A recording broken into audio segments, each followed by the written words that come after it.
Bonjour, good morning, and thank you for joining us. I would like to begin by acknowledging that we are gathered on the traditional unceded territory of the Algonquin and Anishinaabe people. With me today is Jerry DeMarco, the Commissioner of the Environment and Sustainable Development. Because of the compressed House of Commons sitting calendar, I included the spring reports of the Commissioner with my spring reports that were delivered to Parliament earlier today.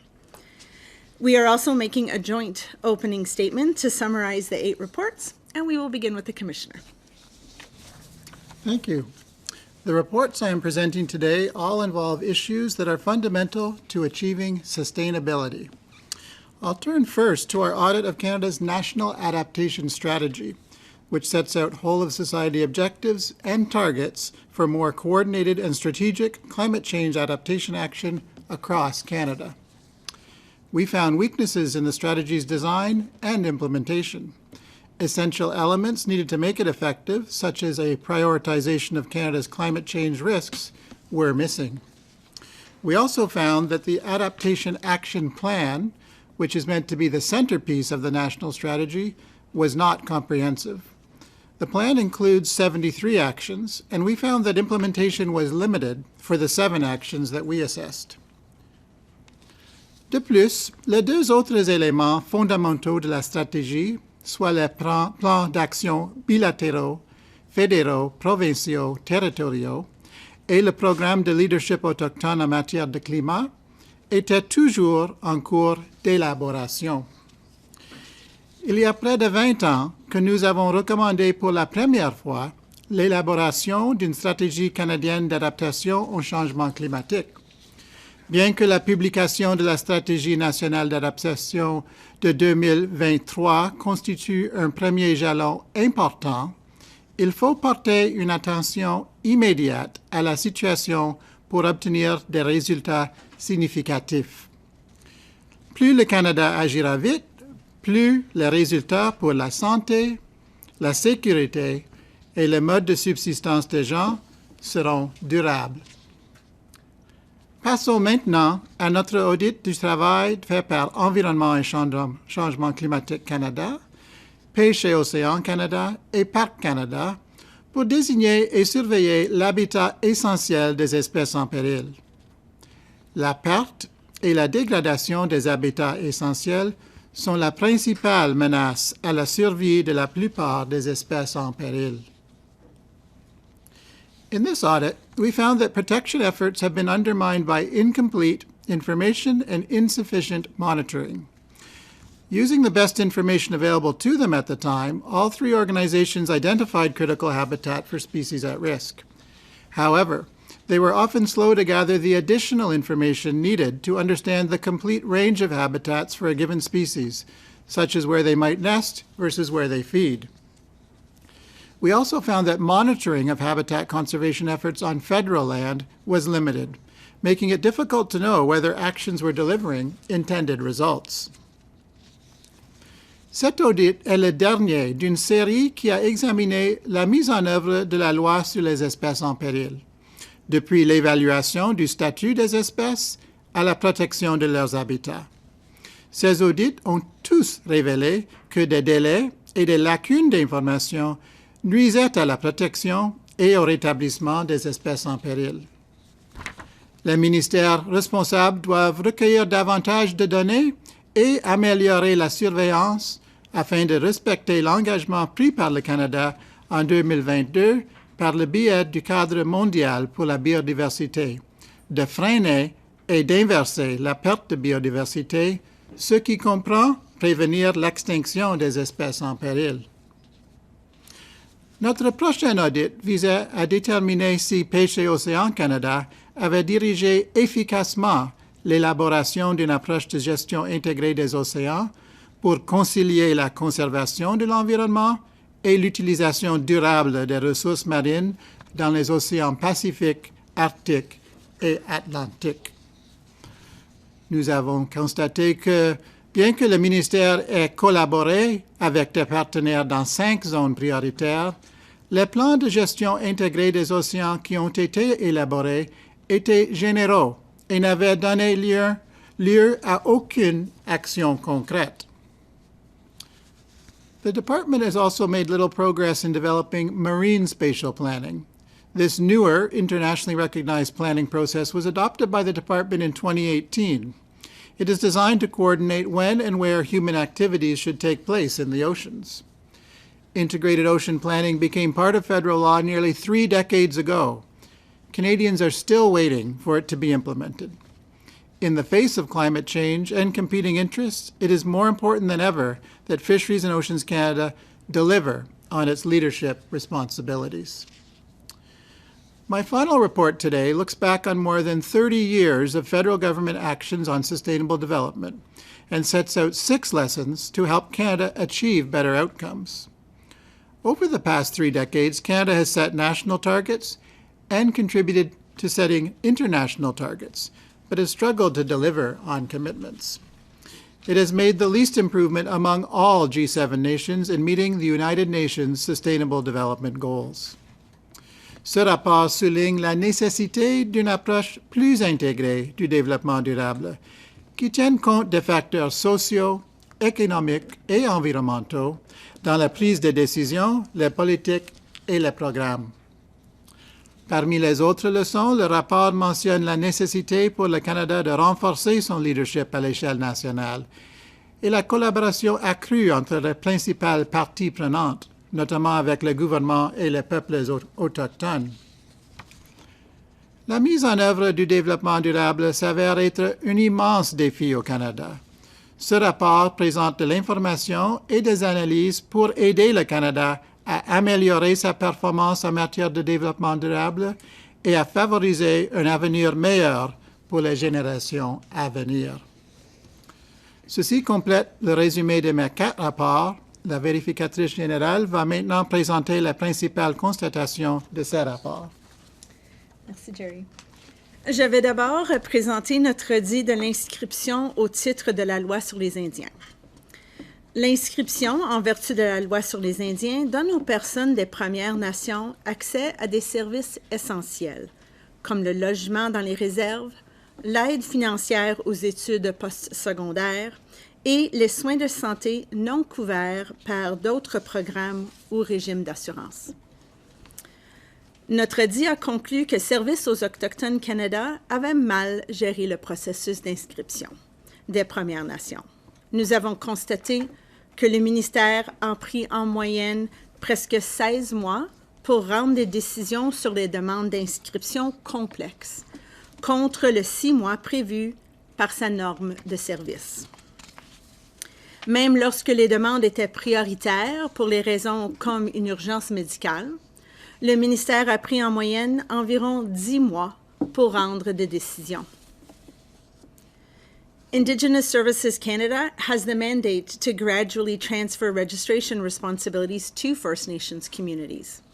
To this end, it partners with community-based registration administrators and trusted source organizations that help people apply for registration. However, the audit found that funding for trusted sources was unpredictable and unstable. We also noted that the funding formula for the community-based registration administrators had remained unchanged since 1994. Registration under the Indian Act plays a central role in the recognition of First Nations people under Canadian law. It gives access to important services and benefits, but people are waiting far too long for decisions.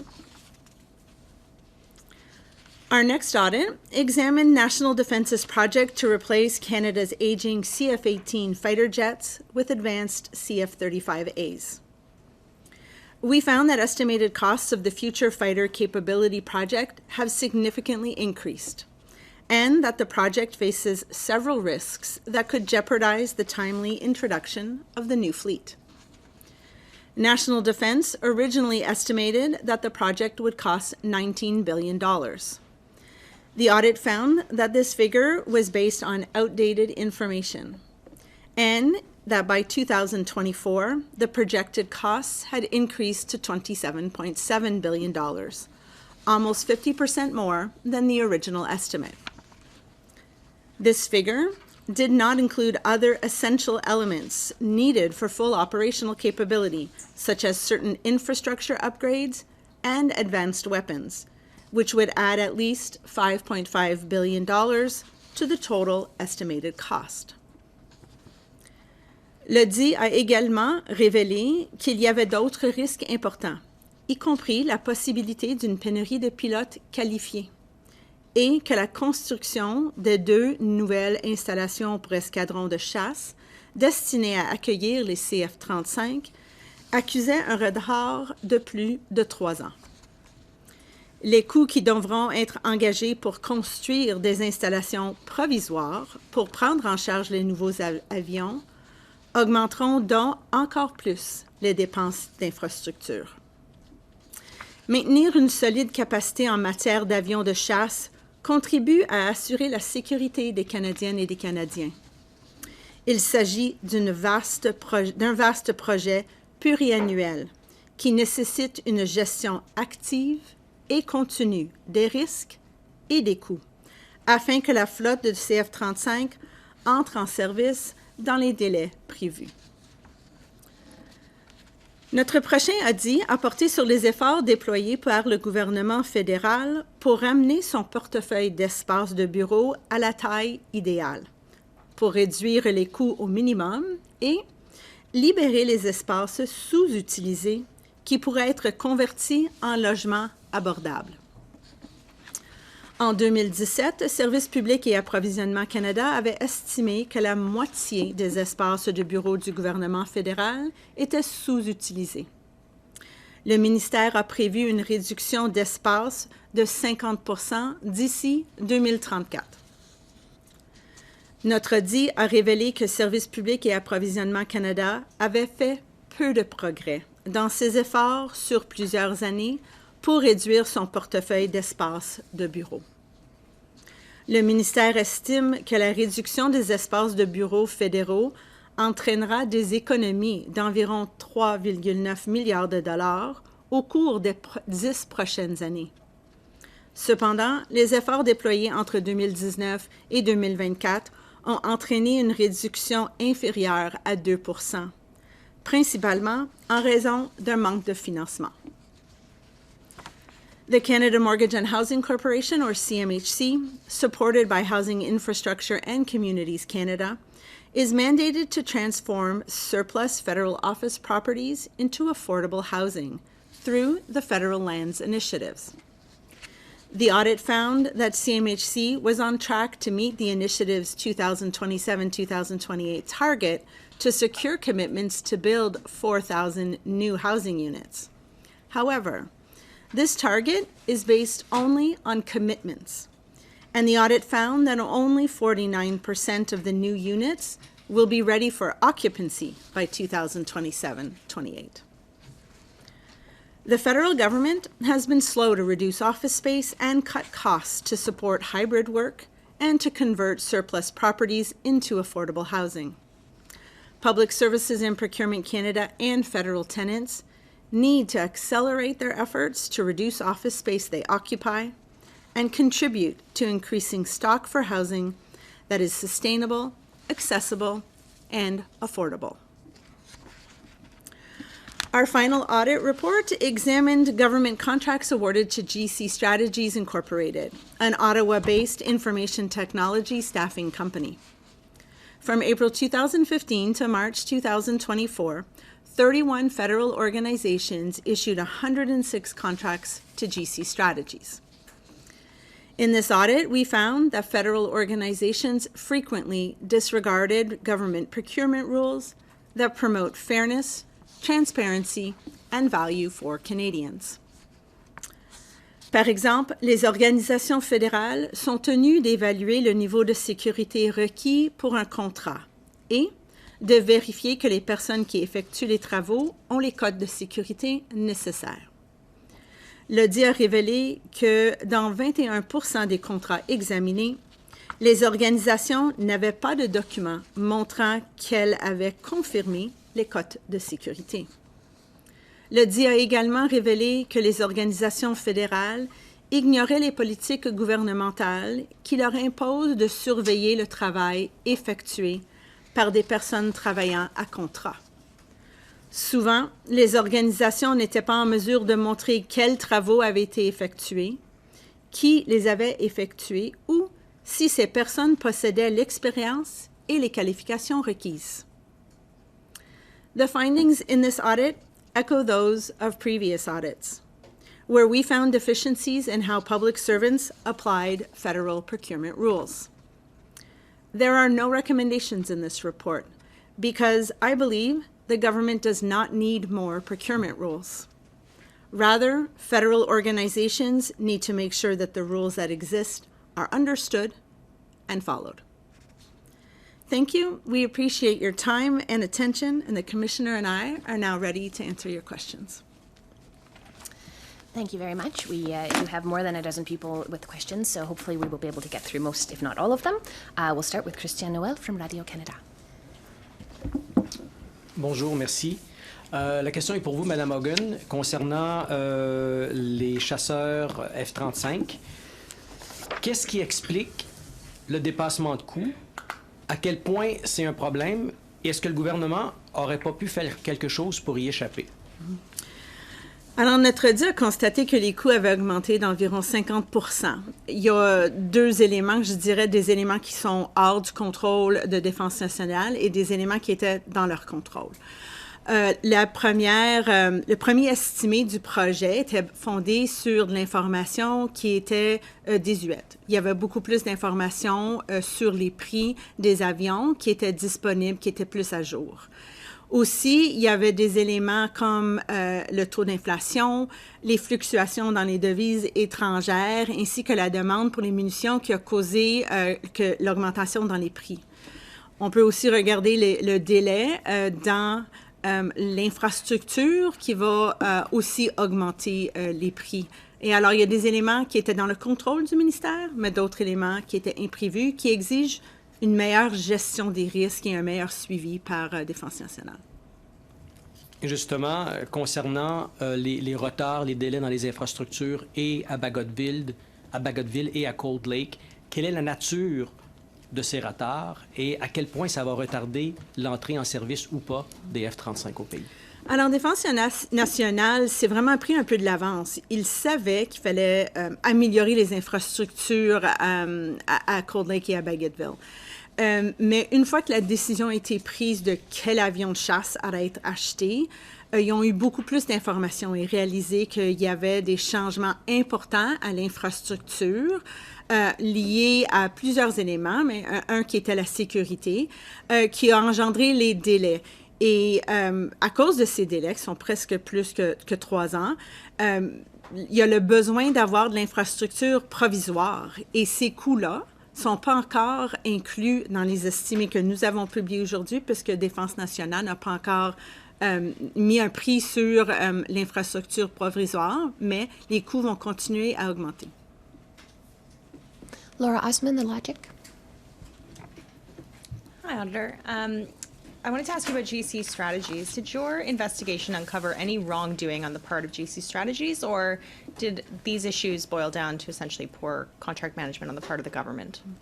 So I think it's important to know that my mandate doesn't allow me to go look and audit GC Strategies. I can't audit private organizations. I can only look at what the public service has done. And what we found here is that public servants were not applying procurement rules that at times are very clear. This echoed findings that I had in my previous audit on ArriveCan, as well as a previous audit on professional services that focused in on McKinsey & Company. I said it back then, and I'll repeat it now. I have no reason to believe that this is unique to 2 vendors. And that's why I believe the government needs to take a step back and look at why this behavior is happening. And is it that there are just too many rules that just keep getting added on audit after audit so that folks don't understand all of the rules? Or are people trying to go around them to make the process faster? Either way, the rules are meant to support transparency and accountability, and I would expect that those basic elements are followed by public servants. given the investigations you've done so far on McKinsey and GC strategies, do you have a sense at this point of how widespread these issues are in the public service? Well, I can only speak to those two elements, and in both cases, the vendors represented a really small percentage of what was spent on professional services contracts by the federal government. But in the McKinsey work, we had looked at 10 Crown corporations and 10 departments. In this audit, there's 31 federal organizations, including 1 Crown and departments.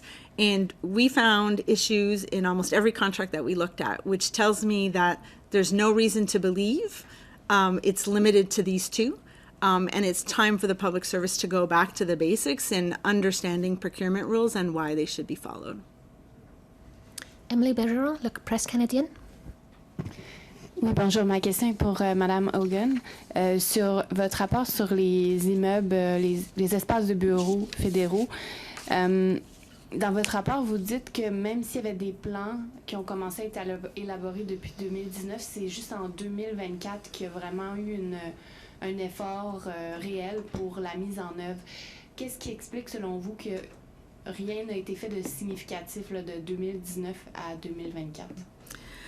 Service public et approvisionnement Canada avait identifié en 2017 qu'il y avait environ 50% des espaces de bureaux qui étaient sous-utilisés. Le plan a été élaboré en 2019.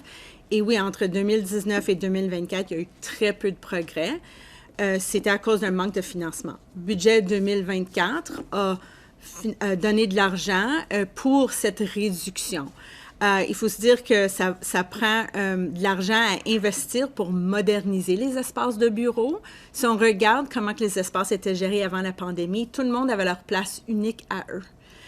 Avec le mode de travail hybride, ça a changé. Alors, il y a un investissement dans les espaces de bureau qui est nécessaire, une modernisation, pour être en mesure de libérer les espaces. Et on a commencé à avoir une amélioration, mais il y a beaucoup de chemin qui reste à combler avec tous les locataires fédéraux dans les bureaux à travers le gouvernement.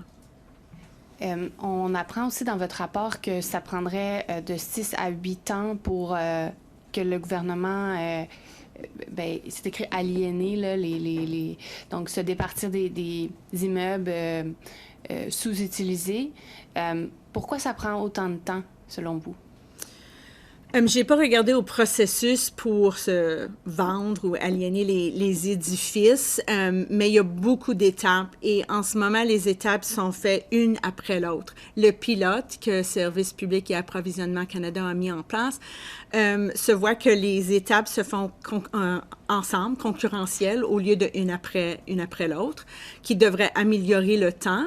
Mais au début, le gouvernement fédéral a besoin de libérer les espaces. Et alors, il y a une modernisation qui est requise, un accord avec les locataires fédéraux pour libérer les espaces et après les mettre dans le pilote. Il y a 10 édifices en ce moment qui sont dans ce pilote pour les aliéner plus vite que d'habituellement, mais c'est encore trop tôt pour savoir si ça va avoir un impact puis aider avec la pénurie de maisons abordables.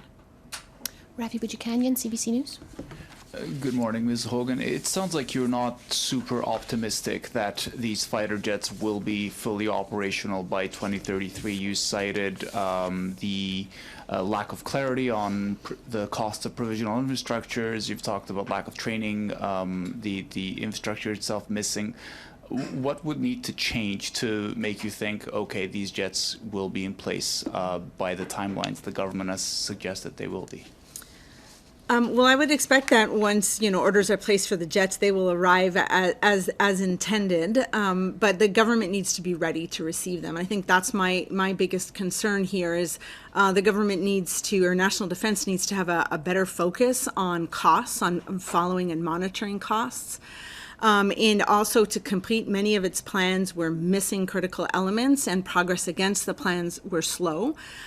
Risk mitigation measures were, in our view, more reactive than proactive. This is a really long project, and in order to be ready to receive those planes, something needs to happen to fill the gap for trained pilots and to have the infrastructure ready, because right now the interim measures are only going to see additional costs.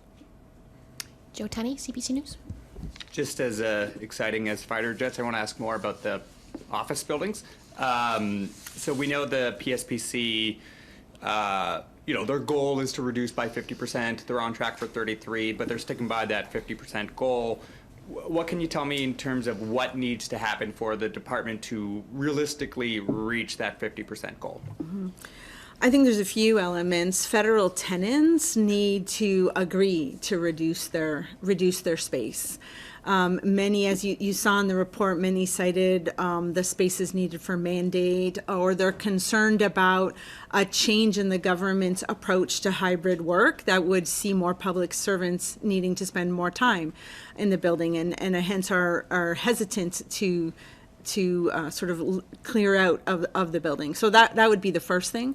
But also the funding is needed, as I mentioned, to modernize the workspace so that it can be more collaborative and supportive of a hybrid work environment than the traditional sort of pre-pandemic workspace that we're seeing. Very little modernization has happened since 2019. Do you mind just repeating that in French? I know you touched on it earlier, but at least the beginning part. Alors, pour que le plan se remet en bonne voie, parce qu'en ce moment, Service public et approvisionnement Canada estime une réduction de seulement 33%, ils gardent leur estimé de 50%. Ce qui est nécessaire, c'est une meilleure collaboration avec les locataires fédéraux pour qu'ils puissent libérer les locaux. Plusieurs, comme on a mentionné dans le dit, ont mentionné que c'était pour leur mandat et des inquiétudes que l'approche du gouvernement vers le travail hybride va changer et que plus de fonctionnaires vont être exigés à être dans les édifices fédéraux. Alors, il y a cette collaboration qui est requise, mais aussi l'investissement pour moderniser les espaces de bureaux, pour changer d'un mode pré-pandémie à un mode qui appuie meilleur le travail hybride. Mylène Crête, La Presse. Oui, bonjour. Je me demandais, dans le cas de GC Strategies, vous ne faites pas de recommandations dans le rapport. Qu'est-ce que ça prendrait pour que les agences et les ministères suivent les règles d'approvisionnement? Et je me demandais pourquoi vous ne recommandez pas un allègement si, par exemple, elles sont trop complexes pour être suivies. Après le dit sur les contrats professionnels qui étaient avec la firme McKinsey, j'avais quelques recommandations, mais à ce point-là, j'ai lancé un appel au gouvernement de se pencher sur les causes profondes des constatations qu'on avait dans nos audits. Je suis de l'avis qu'on n'a pas besoin de plus de règles d'approvisionnement dans le gouvernement fédéral. Il faut retourner aux bases. Il faut s'assurer que tous les fonctionnaires qui ont un rôle à jouer dans l'approvisionnement connaissent les règles et les appliquent. La responsabilité est avec chaque ministère de comprendre pourquoi les règles ne sont pas suivies. Service public et approvisionnement Canada, évidemment, joue un rôle puisqu'ils sont vraiment le centre d'expertise dans l'approvisionnement, mais avec tous les entités qui vérifient la passation de marché, je m'attendrais qu'il y ait un meilleur suivi et une meilleure mise en œuvre de toutes les règles. Est-ce que les règles sont trop complexes, justement? Est-ce qu'il y en a trop? C'est une excellente question. C'est une question que j'ai posée au gouvernement lors de McKinsey. Vraiment se pencher sur le pourquoi. Est-ce qu'il y a trop de règles, alors les fonctionnaires ne les connaissent pas tous? Ou est-ce que les règles ralentissent le processus et alors il y a un contournement des règles? Ou au fil des années, des audits de mon bureau, des audits des groupes de vérification interne dans les ministères, des audits de tierces parties sur la passation de marché, on a tous émis des recommandations et les recommandations ont rajouté aux règles d'approvisionnement. Je pense que c'est le temps que le gouvernement prend du recul puis détermine s'il y a juste trop de règles et comment on peut rendre ça plus efficace dans le futur. Kyle Duggan, Canadian Press. With respect to the F-35s, was there actually a way to mitigate the costs? The government says that these were all external factors that inflated the cost, the pandemic, exchange rates, and so on. I would point to two reasons why the costs increased from 19 billion to 27.7 billion. Some outside of the control of the government: inflation, foreign exchange fluctuations, and just global demand for munitions that have caused an increase in certain elements. But other elements were well within the government's control. Their original estimate of 19 billion was based on outdated information. There was more recent information available about the costs of the actual fighter jets that could have been used and factored into that. And the slowness of putting plans into action have resulted in the need for interim measures, whether it be for the housing of the infrastructure or the housing of the planes or to train. And those are well within National Defense's control as well. And with respect to office space, that report highlights concerns about the flexibility of PSPC's reduction plan, given public servants' increased presence in the office. So could you expand on this a bit and comment on how the plan might be impacted if public servants are called into the office on a more regular basis? So when the first plan was put in place by Public Service and Procurement Canada, the requirement for hybrid work was 2 and 3 days. That was then increased to 4 days for executive members of the public service and 3 days for non-executive. With that increase, Public Service and Procurement Canada confirmed that they had lost all the flexibility that they originally had in their plan. They're really dependent now on the larger departments signing on to reducing their office space. And as we found, many are hesitant to do that.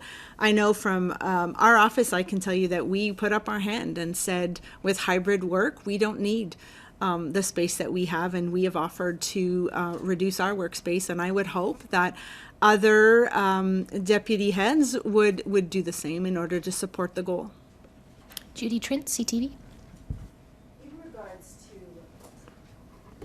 In regards to the GC Strategies audit report, how much does cronyism play into it, and whether or not the fact that perhaps this one company or other companies may have a preferential relationship with certain departments, and that continues upon recommendation, and I'd like to know whether or not public servants have been held accountable. They're responsible for this, and why to your knowledge, have any of the decision makers, and what level are they? That's not clear. When you put it out there and you just say public servants, we don't know exactly who is making these decisions. We know that the minister holds the ultimate responsibility, but at what level? Is it the ADM? Is it the DG? Can you just clarify that a little bit, please?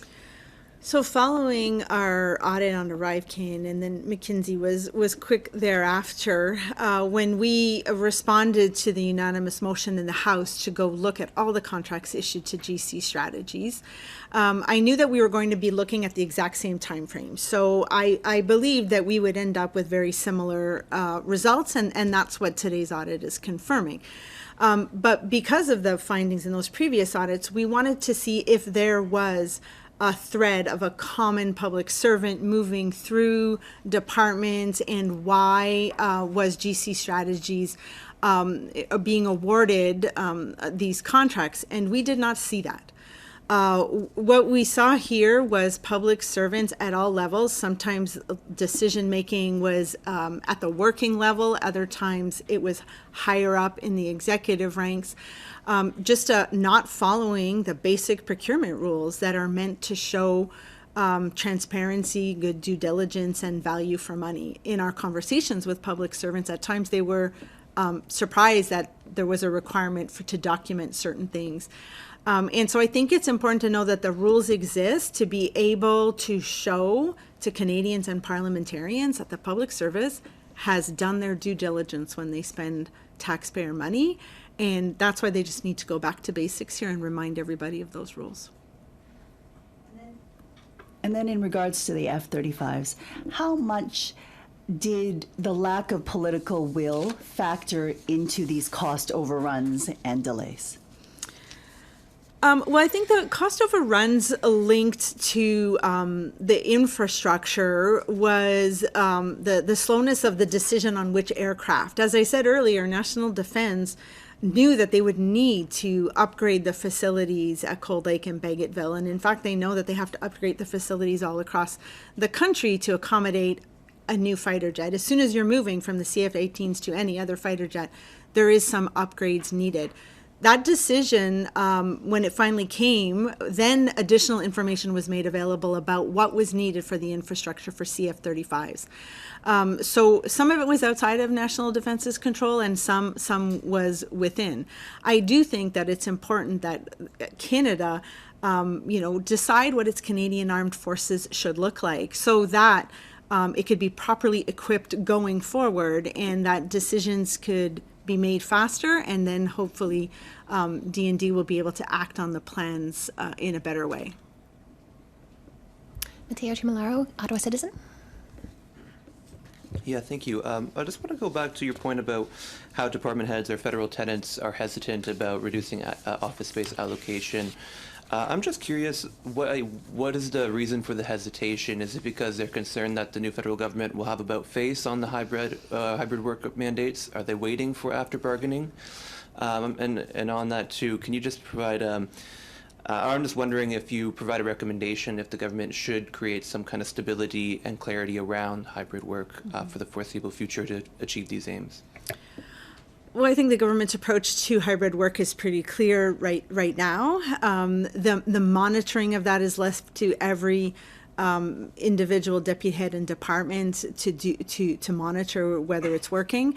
But every deputy head has to decide what space they need. And I think there's missing information. That was one of our findings about you need to have standard information. It's not just about knowing what buildings are available, but what's the daily use of those buildings so that you can right size which department should be in which building and move them around. Without that information, you're not making a well-informed decision.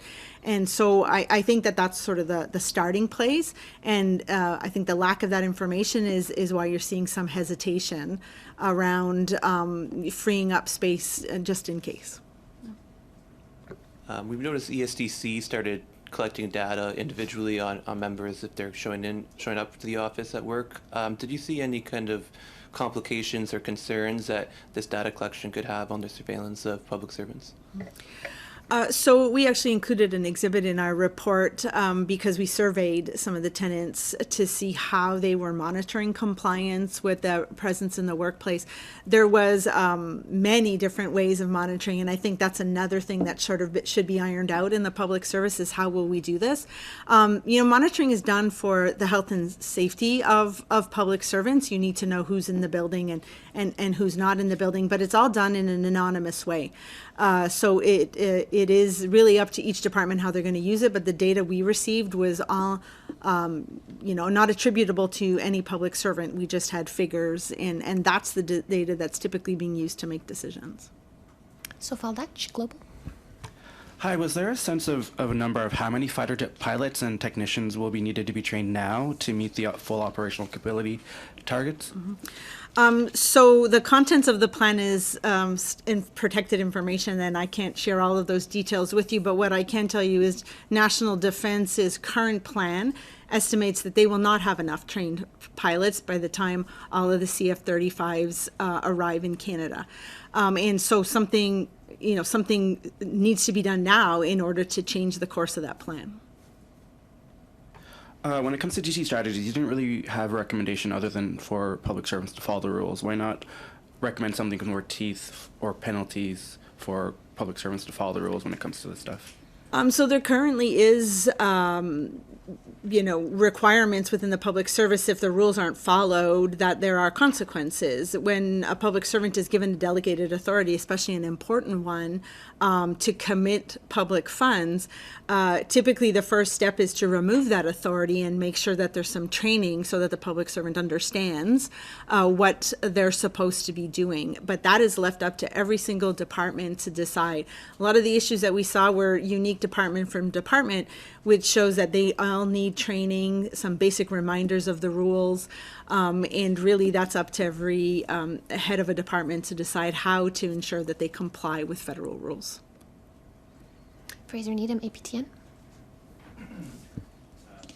For Ms. Hogan, on the Indian Act registration, note that the applications have gone up significantly in the past few years. And it looks like some funding has gone up to process for Indigenous Services Canada, but is it a lack of funding to process these? There has been that complaint in the past, or is it they're just not using their resources efficiently?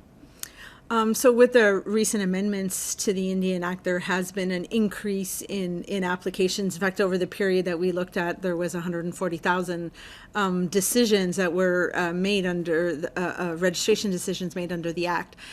So I think there's many things at cause here. Some would be resources and the need for more resources, but really efficiencies in the process. Taking 16 months to make a decision is a long time for someone to be waiting to find out if they can access benefits that they have the right to under Canadian law. And I think many would ask themselves, if the Canadian Public Service can process an important document like a passport in a timely way, why can't they make a decision under the Registration Act in a timelier way? And that's why we issued recommendations to really find some efficiencies in the process.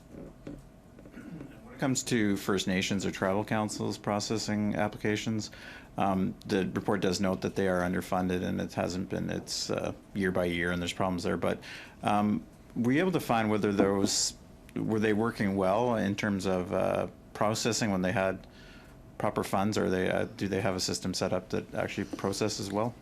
So the community-based registration administrators, as well as the trusted sources, do not make decisions. They are only there to support individuals in filling out the applications for registration, and in some cases provide up-to-date information if there's been births or marriages in communities. So they're not actually making the decision, but part of reconciliation is to transition all of that to the communities, and without proper funding and then the ability to be proper trained, First Nations communities aren't going to be well equipped to take this on. So I think there's a lot of work that needs to be done there, not just about increasing the funding to these partners, but to also make sure that training and capacity is created before things are transitioned over. Marlo Glass, The Hill Times. Hi there. I'm just looking for some clarity about the office spaces. You say that the report says that PSPC does not make key information about their office buildings public. Is that the same information that just isn't collected? Well, some of it is information that's not collected in a comprehensive way, but other information like what buildings are available for sale, how much they were sold for, some information around daily use. So they have some of it. It's just it's in different formats and incomplete. So I think it's a bit of both buckets, but we pointed to, other countries that actually do a really good job at talking about office space and daily use. So to manage your office space, you don't just need to know what space you have available, but you need to know the daily usage of it so that you can optimize where you put the resources, right? Why was that information not included in the report, like their portfolio and daily office use and things like that? Why didn't we put it in our report? As I mentioned, it's not collected from all organizations. It was in different formats, and for us to be able to put something in our report, we want to make sure that it's solid and we can vet it all. So there was just too many gaps and weaknesses in that data for us to be able to confidently put it out there. Great, thank you for clarifying. Mark Ramsey, The Toronto Star.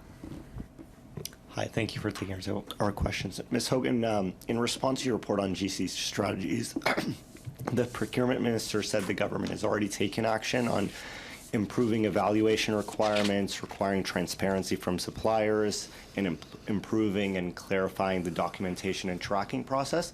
I'm wondering what you make of what actions have been taken so far since your previous reports and just leading up to this work. Do you think that enough has been done to kind of address the issues?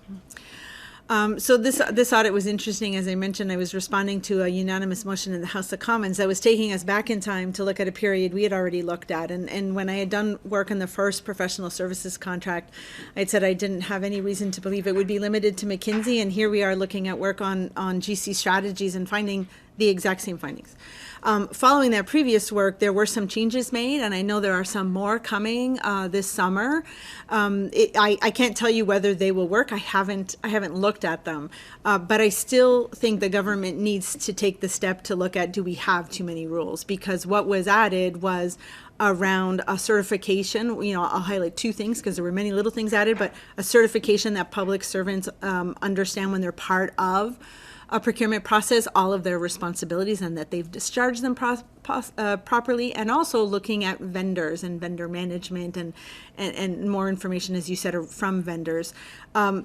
That's adding another step. And so I really hope that the Federal Public Service will take a step back and decide whether or not they need to reduce some so that this can be better managed, when the goal of the rules is to support transparency, accountability, and good value for money.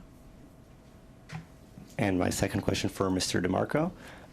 I'm just wondering if you'd want to weigh in on what you're noticing from this new government. There's this new bill which would kind of give some options to override environmental regulations to kind of build faster and approve projects. Even right now, not getting any questions about your environmental reports. Just what do you make of this new direction that we seem to be heading in on the environment? Yeah, thank you for the question. Our report on oceans management, our report on critical habitat, and last fall's report on critical minerals all emphasize the need to have a good baseline of environmental information and information on Indigenous communities and their use of the land to inform better decisions. So if decisions are going to be made more rapidly now around new projects, all the more important that this groundwork and studies are done to know where the environmental constraints are, so that these decisions aren't a case of haste makes waste, but they're actually made with a full information basis. In today's examples, where something should be permitted or not permitted in the oceans, or where there's critical habitat to be avoided, or in last fall's report, where there may be important peatlands to avoid and so on, in citing critical minerals developments. So I do have some concerns that they haven't been doing enough to have that base of environmental information to be sure that decisions will be made in an informed way. But by following the recommendations in our reports, they have the opportunity to have a better information base to make decisions. Anne-Louise Michel, Radio-Canada. Bonjour. Dans le rapport sur l'utilisation actuelle et future des bureaux fédéraux, plusieurs recommandations ont été formulées. Je me demandais si parmi ces recommandations, il y en a une qui est peut-être plus importante, plus urgente, pour que le gouvernement puisse atteindre son objectif de réduction des espaces de bureaux. Je pense que le rapport inclut vraiment deux volets, l'utilisation des espaces de bureau, mais aussi les convertir dans des logements abordables. Et dans les deux, je pense que l'élément important, c'est d'avoir de l'information pour être en mesure d'informer des bonnes décisions. Alors, je pense que, de base, même le commentaire du commissaire à la question qu'on vient d'avoir est vraiment basé sur avoir des données puis de l'information pour prendre des décisions bien informées. Et je pense que le gouvernement doit débuter là pour aller de l'avant. Merci. Pas de questions de suivi. We do have a couple questions online, if you have time to do that. Okay. We'll go to the phone lines. Palak from Parliament Today.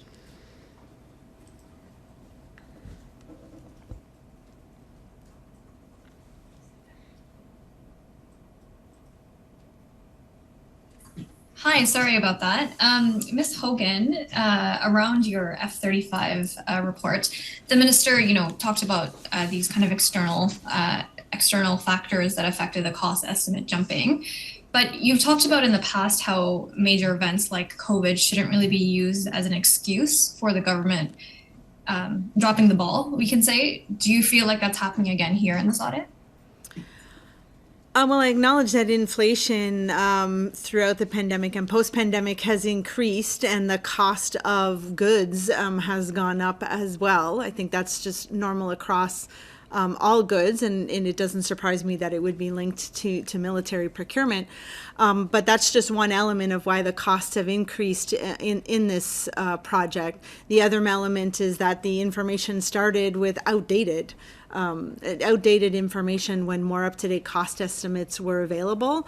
But then also the slow monitoring and really reactive risk management practices that are seeing infrastructure and pilot shortages continuing to be there. So I think there's some elements that you could blame on, the pandemic and just the economy changing, but other elements that were well within National Defense's control to keep a better eye on. And that's why we recommended that a more intense focus on budgets and risk management was needed.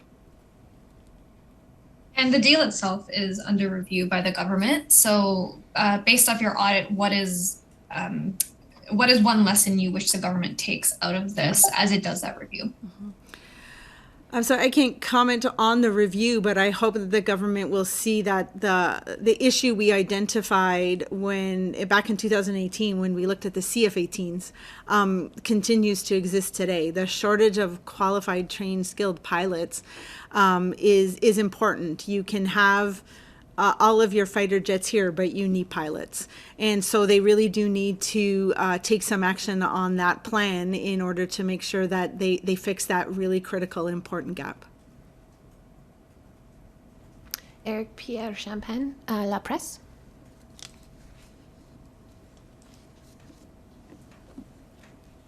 Oui, merci. On m'entend bien? Oui. Donc, mes questions seront pour M. DeMarco. En fait, dans le rapport sur la stratégie d'adaptation au changement climatique, on voit bien qu'à 2 reprises, le Bureau du commissaire à l'environnement a recommandé l'adoption d'un plan pour l'adaptation, donc en 2006 et en 2010. Et le plan a vu le jour seulement en 2023.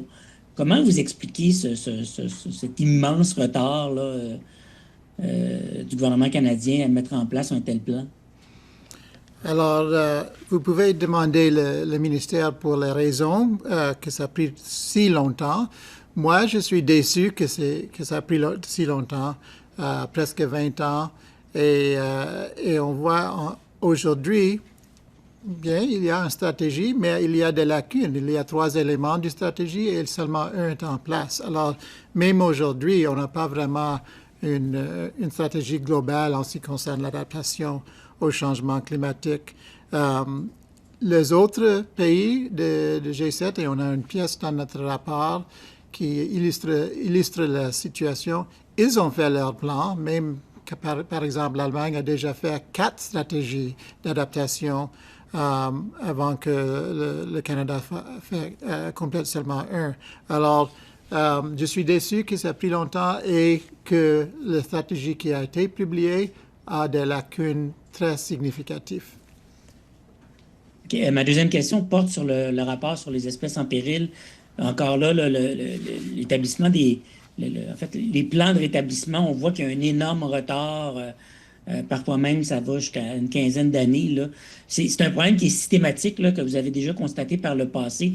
Encore là, comment expliquer qu'il y a autant de retard dans l'établissement en fait, la mise en place des plans de rétablissement, parce que c'est ça qui est la clé pour les espèces menacées. Donc, pourquoi autant de retard? Oui, alors c'est une question de priorité. C'est possible de compléter des études si on a la volonté de le faire. Ça, c'est le dernier d'une série d'audits sur le processus de la loi sur les espèces en péril. Et on voit des thèmes comme le délai d'absence d'information. Et je suis déçu qu'on voit avec chaque processus dans la loi sur les espèces en péril, pas assez d'attention de compléter les étapes dans une manière rapide parce que ça coûte plus cher si on prend plus de temps pour rétablir ces espèces. Alors, la raison, c'est vraiment une question de volonté et priorité avec les 3 ministères. Je vous remercie. Okay, thank you. That concludes today's press conference. Thank you. Merci.